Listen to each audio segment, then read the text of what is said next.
on the way out, just to give you a sense of where we're going, this is the Pecos Glorieta exit.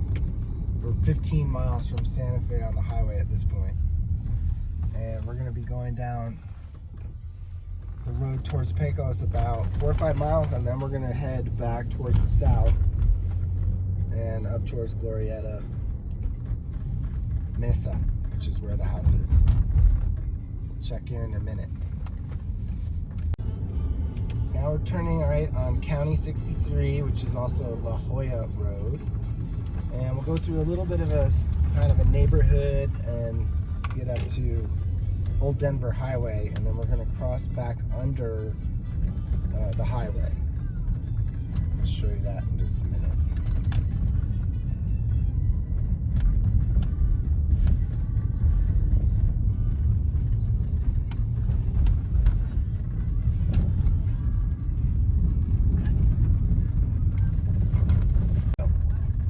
So now we're crossing underneath I-25. There's two of these tunnel situations here. Sometimes it gets a little muddy down in this area. It's pretty dried out right now, but it's always totally passable. I was up here a bunch of times in the winter because I had a lot that was listed for sale not too far away from where we're going right now. But just so you know, this is the way to get there. And you have to cross over the train tracks too, which are right up here. And there's no crossing bar or anything like that, so you really need to make sure you stop at this crossing because there are trains for sure. The Amtrak train goes along here.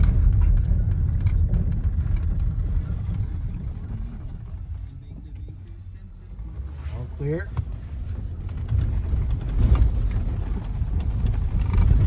So now we're heading up Glorieta Ranch Road.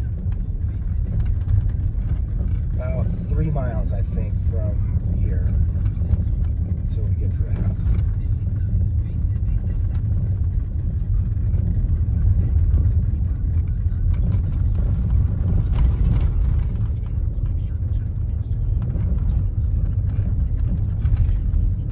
So we're about 2 miles in, and we're turning left onto Glorieta Mesa Road. And we just passed a sign about half a mile back that said county maintenance ends. So it's county maintained road up until about this part. And this could be part of what your HOA fees are going to. That road continues down there. That's a National Forest road. And now I think we've got about another 1.5 to 2 miles until we get to the house. And there will be a gate too, I believe. We'll show you that once we get there. Really beautiful out here.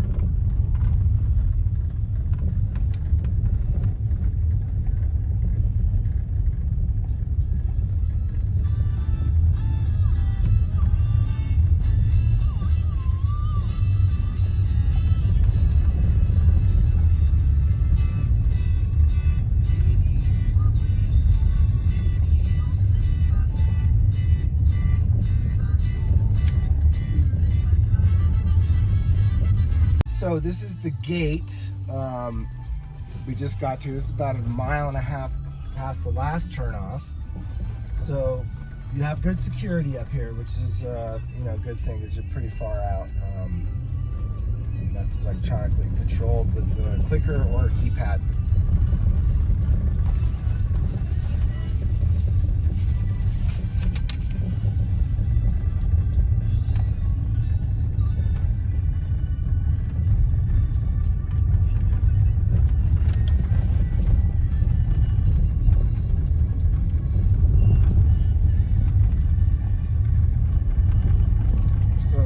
Box right there.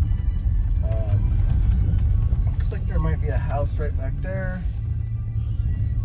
There's a lot of lots that this was all developed maybe back in 2006, 7, 8, somewhere around in there. And then of course we had the crash, so not very many people have built up here. My guess is that this house that we're going to see is probably one of the first houses that was built up here. Because it was built in 2006, so I think there might be one lot that's currently for sale up here. I can send you guys information on that just to get some sort of idea of comp. And there might have been some sales in the last year or two of just raw land up here. But I'll check and see if there's anything that's 60 acres.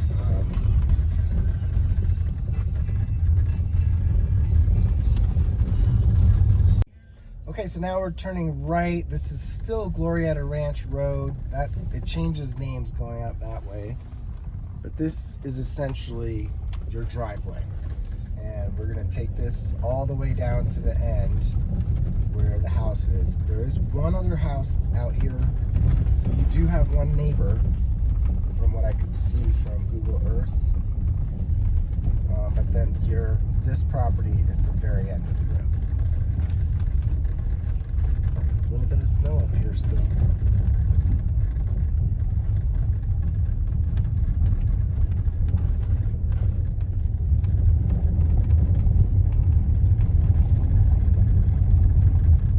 We did just pass one other house.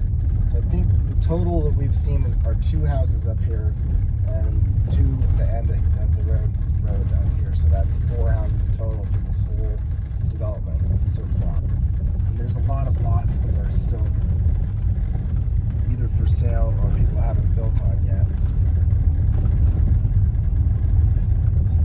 But we have not passed a single car the whole time.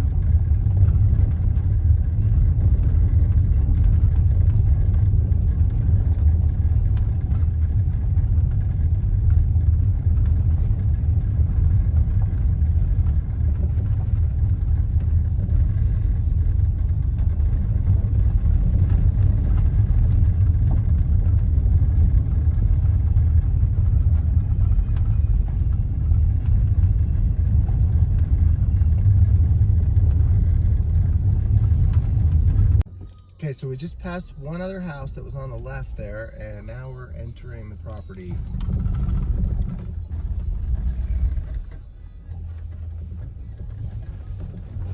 I need to weed the driveway a little bit, or mow it. And there's the house.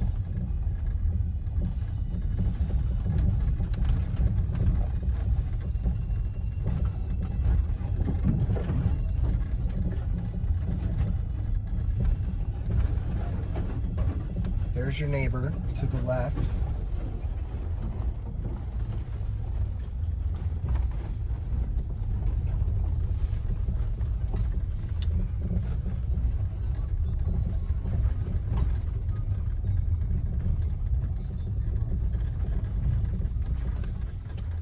And here we are.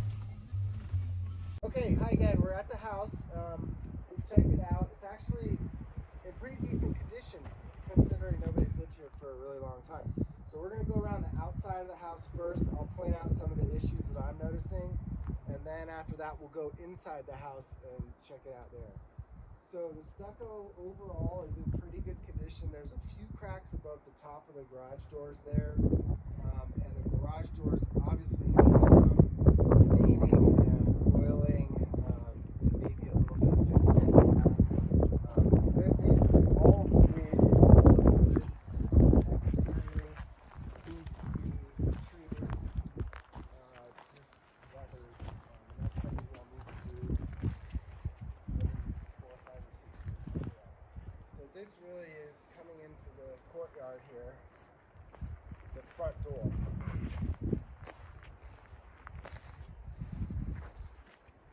So you can tell that the woodwork is definitely, it's drying out, it's graying, it really needs to just be treated. It looks like most of it was untreated when they put it in, or the oil and stuff has worn off so far. There's a couple more cracks in the stucco up above the entrance there. Again, not a huge deal, but it needs to be addressed. And then we did find a couple of spots where the birds have been pecking out in the corners. It could be woodpeckers. And there's another one right over there. Those obviously will need to be sealed up and dealt with. But most of the windows and doors are all in good shape, except for the window that's right next to the front door, which broke. And I don't know if somebody was trying to break into the house or if the wind slammed the door shut. Not really clear on what's going on here because it's sort of a mess. and the broker might not even know about that. And there's other places up under here where you'll see that the birds have pecked away the stucco. Anyway, so that's the front door entrance right there. This entrance goes into an office. We'll show you all this once we go into the house. And then this entrance behind us, over there, goes into the guest bedroom. So there's only 2 bedrooms in this house. That's the guest bedroom. Okay. Go.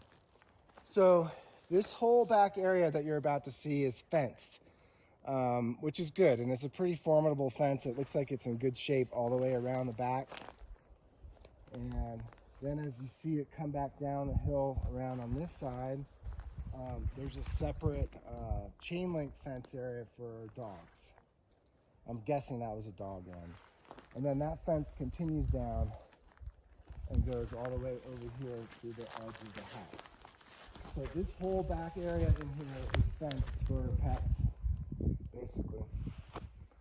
You can see the stucco and the windows all in pretty good shape around here. There's a little bit of cracking around that one line going across there. That's a little bit of a concern. Not quite sure what's going on there. Would have to have a stucco guy come out and look at it. We're going in. So you come into the great room, living room, really super high ceilings, huge Kiva fireplace in the corner. All of the vigas are coved. There's some really nice built-in cabinetry on both sides. And we determined that this is actually not hard trowel plaster on the walls. This is a soft clay-based material that's called Clayote. And it's funny because this stuff came out around... It's American clay now. 2006, right, okay, so when it first came out it was called Clayote. Now they call it American clay. It goes on like plaster, but it has a more organic finish to it. It's a little bit softer too, so it can get messed up if any water gets on it, and we'll show you what that looks like in a couple of places. Overall, this house is in really good shape. There's definitely one leak in the master, not the master, but in the den from a canale, and then everything else is just pretty much just dirty. There's a lot of mice that have gotten into the house, maybe some other critters that have come down through the chimneys. But overall, everything is in really good shape. To the kitchen, this is really cool too, but because this cabinetry is just beautiful, obviously custom, built in. We have a feeling that it might be done by a company in Santa Fe called La Puerta Originals. And we know the La Puerta family very well because they did our kitchen a few years back. So nice marble countertop on this side. This is where the wolf range is and this massive hood. So this place is definitely set up for some serious cooking. Coming around here, you've got more of the granite countertops, a nice granite backsplash, and big windows looking out this way to the northwest, out that way. And then there's a couple of French doors right here leading out to the back patio where there's a built-in barbecue grill and views all the way to the Sandia Mountains. Those mountains over there on the left that you can see are the Ortiz Mountains right in the front, and the Sandia Mountain, or Sandia Peak, is right there. You can even see a little bit of the ski basin. So that's probably about 75 miles away from here. Sink. There's a microwave. It looks like it's never been used. This is a Sub-Zero refrigerator that looks like it's never been used or hardly ever. Dishwasher is right back over there, which does not match, but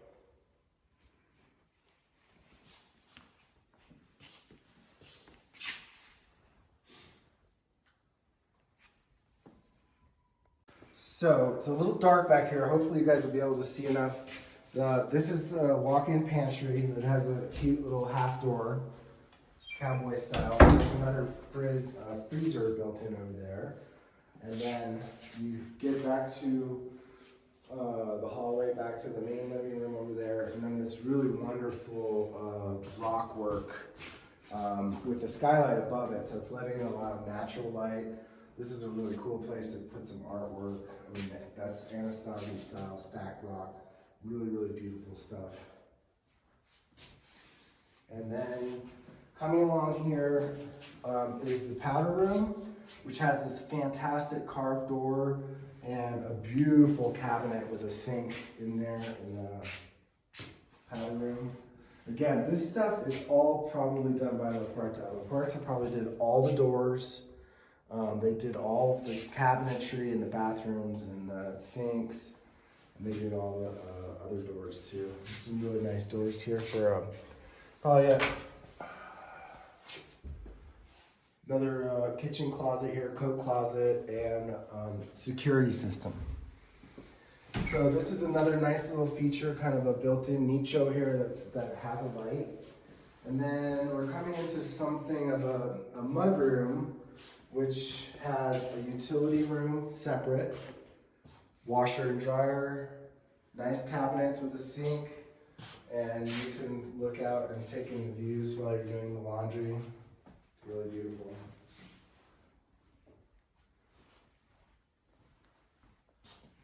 And then we'll go into the guest bedroom. There's also another closet here for storage stuff. This is the guest bedroom. Again, nice big vigas, beautiful wood treatment on the ceiling. Everything seems to be okay in here. I didn't notice any leaks. There's just a lot of debris and mouse poop. And there's a whole separate bathroom too for this bedroom.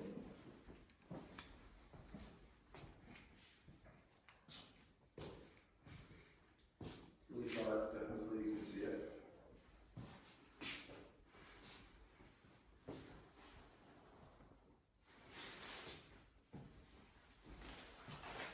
So, nice, oversized two-car garage. Plenty of storage over along that side, a couple workbenches over here. This is also where all mechanical is, and the electric panels.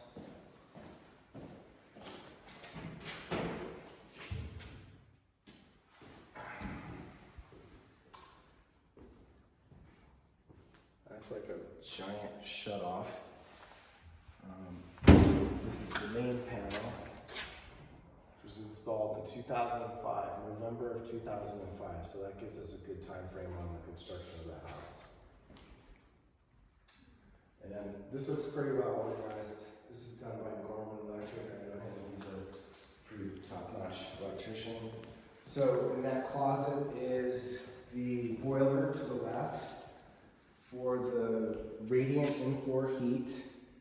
The hot water heater is in there, and then those other tanks and pressure valves are related to the well, and maybe some sort of filtration system too. Actually, definitely a filtration system going on in there. A couple more features of the garage. There's a lot of light in here, natural light from these skylights. I keep thinking that we have to turn the lights on, but there's actually no power going on in this house at all. They also have doggy doors that come in from the outside. This one over here is blocked up right now, thankfully, because I had a feeling that was going to be how some of the critters were getting in. But then they have another one that goes into the house in here. So if you guys have dogs, you're going to be all set up. So now we're going to head back down to the master wing. This is a nice long hallway, good line of sight. I really like the design and the layout. The floor plan is pretty well thought. You can see how the light is playing on the coming through the skylights with these wood beams up here. Really pretty stuff. So to the left, my left, is the office, and then this we're calling a den/TV room. The office is really pretty nice. It has full built-in cabinets, a couple of desks that you could use, 2 stations, 3 stations right there.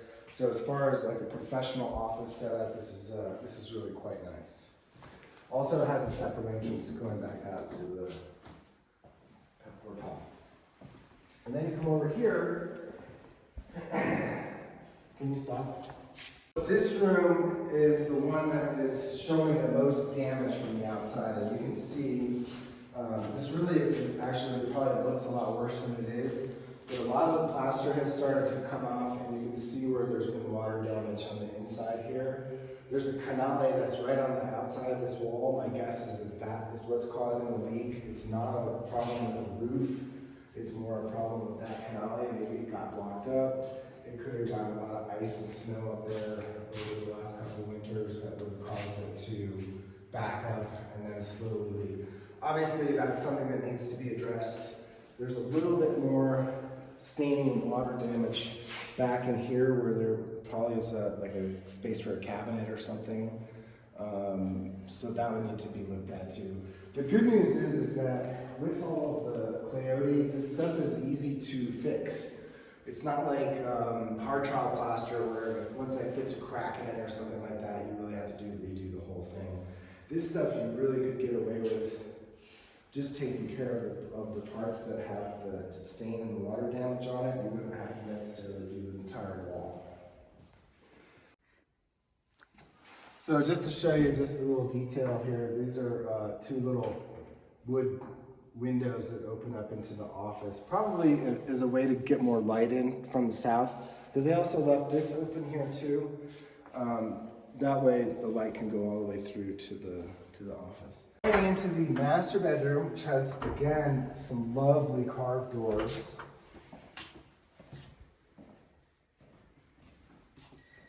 Beautiful Kiva fireplace in the corner. Really nice built-in shelves all the way along.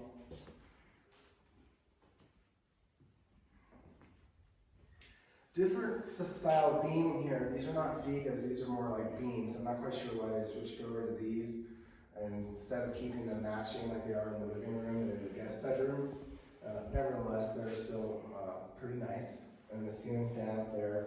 French doors and a private patio really out here, looking to the west, I guess. We're almost facing due west, a little bit to the south, looking out that back view. So back down through here is a walk-in closet.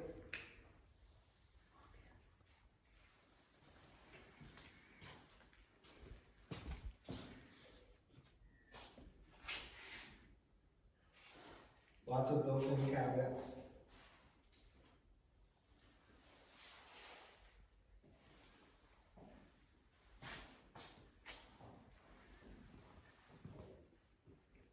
And then over this side is the master bath. So there's a big tub, nice big walk-in shower.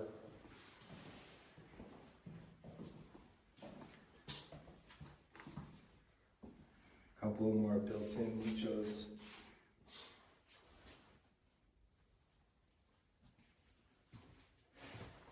Wish we could turn the lights on and show you what the lighting is like, because they did a really good job. There's recessed lighting throughout the whole house.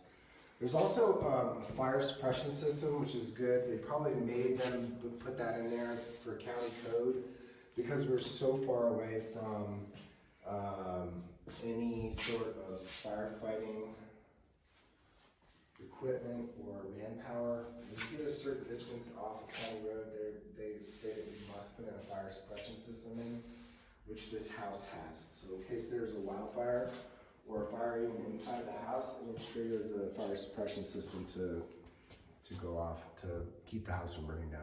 All right, so now we're going out to the back porch, which is quite lovely. So nice, in fact, that the bears have been coming up here and hanging out and taking in the view. There's definitely a few piles of bear poop around. There's a view of the private portal for the master bedroom, and again you can see a little bit of where the birds have been pecking, and those are definitely woodpeckers right up there.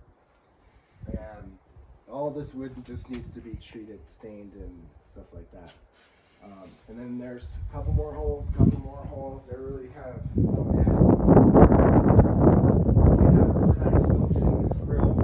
This will probably be charcoal. There's no gas. By the way, this is on propane up here. The propane tank is just right out here. you see those lids, that white lid is the buried propane tank. And then those pipes that are going out past where those lids are I believe, the well. We found 2 wells actually.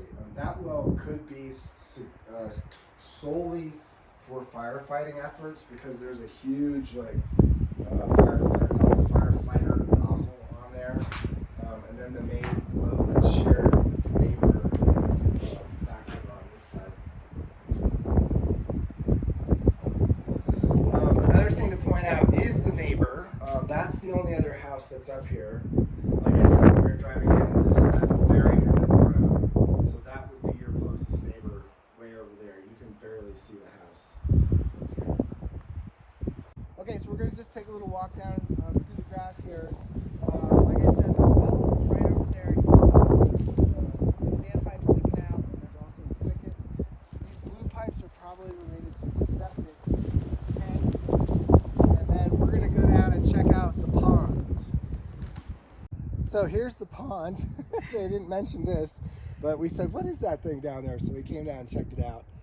There's a tiny bit of water in here, but not very much. If you wanted to bring this back to life, I'm sure it would be possible to do. You might have to get some new liner bed put down around the outside and stuff. But what this does indicate to me is that that well must have a lot of water rights and to be able to store this much water in the pond. This could also be related to firefighting efforts too. This might be a pond that one time was filled up in a way to allow fire trucks to get up here and have easy access to some water, or maybe even helicopters. That's a really nice view. We've got a beautiful mountain right behind the house. When we were walking down here, there's all kinds of wildlife tracks, deer, probably mostly mule deer or white-tailed deer. It's possible that there's elk that come through here from time to time, probably wild turkeys too, and obviously bears, because they're lounging on the beach. Pressure tank is down here. There is a spigot out here too for watering. We tried to plant a little orchard here. There's about 5 or 6 trees. They're pretty much all dead except for one of them might still be alive. And then this is really kind of a nice little shady area over here.